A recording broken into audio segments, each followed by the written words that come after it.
आज के दिन की सबसे विशेष बात, आज आश्विन कृष्ण पक्ष की चतुर्थी और तिथि और शनिवार का दिन है। चतुर्थी तिथि आज शाम 6:14 तक रहेगी। आज चतुर्थी तिथि वालों का श्राद्ध किया जाएगा, यानी जिनका स्वर्गवास किसी भी महीने के कृष्ण या शुक्ल पक्ष की चतुर्थी को हुआ हो। इस दिन श्राद्ध करने से व्यक्ति को शत्रुओं से होने वाले अहित का पहले से ही ज्ञान हो जाता है और वो सतर्कता पूर्वक अपना काम करता है। लिहाजा जिनके पूर्वजों का स्वर्गवास चतुर्थी तिथि के दिन हुआ हो, उन्हें आज के दिन श्राद्ध करके लाभ जरूर उठाना चाहिए। तो ये थी चर्चा चतुर्थी श्राद्ध की। और अब बात करेंगे शास्त्रों में दी गई श्राद्ध और पिंडदान करने की प्रमुख जगहों के बारे में। कहा गया है कि समुद्र या समुद्र में गिरने वाली नदी के तट पर, गौशाला में जहाँ बैल न हो, नदी के संगम पर, उच्च गिरि शिखर पर, लिपि पुती साफ और सुंदर भूमि पर विधिपूर्वक और निष्काम भाव से किए गए श्राद्ध से सभी मनोरथ पूरे होते हैं। बता दूं कि शास्त्रों में कुछ प्रमुख तीर्थ स्थलों का उल्लेख मिलता है जहां श्राद्ध कर्म या पिंड दान करने से व्यक्ति को विशेष सिद्धियां प्राप्त होती हैं। सबसे पहले बात करेंगे बोध गया की।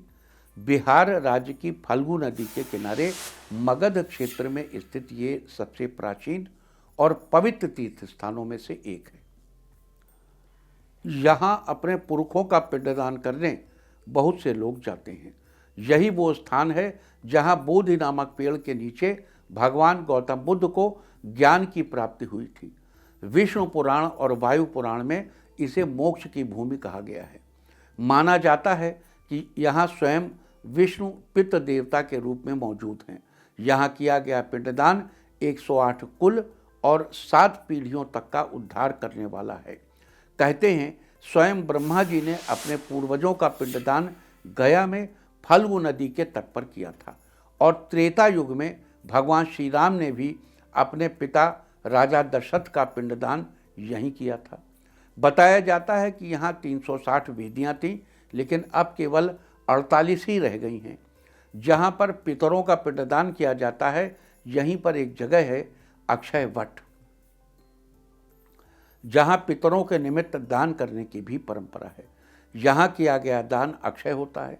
जितना दान किया जाए उतना ही पुण्य आपको वापस जरूर मिलता है। और अब बात करेंगे काशी की। धर्म और अध्यात्म की नगरी काशी मोक्ष की नगरी के नाम से भी जानी जाती है। पितरों को प्रेत बाधाओं से मुक्ति दिलाने के लिए काशी में श्राद्ध व पिंडदान किया जाता है। सात्विक, राजस, तामस ये 3 तरह की प्रेत आत्माएं मानी जाती हैं और इन प्रेत योनियों से मुक्ति के लिए देश भर में सिर्फ काशी के पिशाच मोचन कुंड पर ही मिट्टी के 3 कलश की स्थापना की जाती है और कलश पर भगवान शंकर, ब्रह्मा और श्री विष्णु के प्रतीक के रूप में काले, लाल और सफ़ेद रंग के झंडे लगाए जाते हैं। इसके बाद श्राद्ध कार्य किया जाता है। काशी में श्राद्ध करने वाले के घर में हमेशा खुशियों का आगमन बना रहता है। और अब चर्चा करते हैं हरिद्वार की। हरिद्वार में नारायणी शिला के पास पूर्वजों का पिंडदान किया जाता है। माना जाता है कि यहाँ पर पिंडदान करने से पितरों का आशीर्वाद हमेशा पिंडदान करने वाले पर बना रहता है और उसके जीवन में हमेशा शांति बनी रहती है। साथ ही भाग्य हमेशा उसका साथ देता है। और अब बात करेंगे सबसे खास जगह यानी कुरुक्षेत्र की। हरियाणा के कुरुक्षेत्र में पिहोवा तीर्थ पर अकाल मृत्यु वालों का श्राद्ध करना सबसे उत्तम माना जाता है। खास करके अमावस्या के दिन जिनका स्वर्गवास समय से पहले ही किसी एक्सीडेंट में या किसी शस्त्राघात से हो गया हो, उनका श्राद्ध यहाँ किया जाता है। ये स्थान सरस्वती नदी के किनारे ही स्थित है। यहाँ श्राद्ध या पिंडदान करने वाले को श्रेष्ठ संतान की प्राप्ति होती है और वो संतान बुढ़ापे में उसका सहारा बनती है।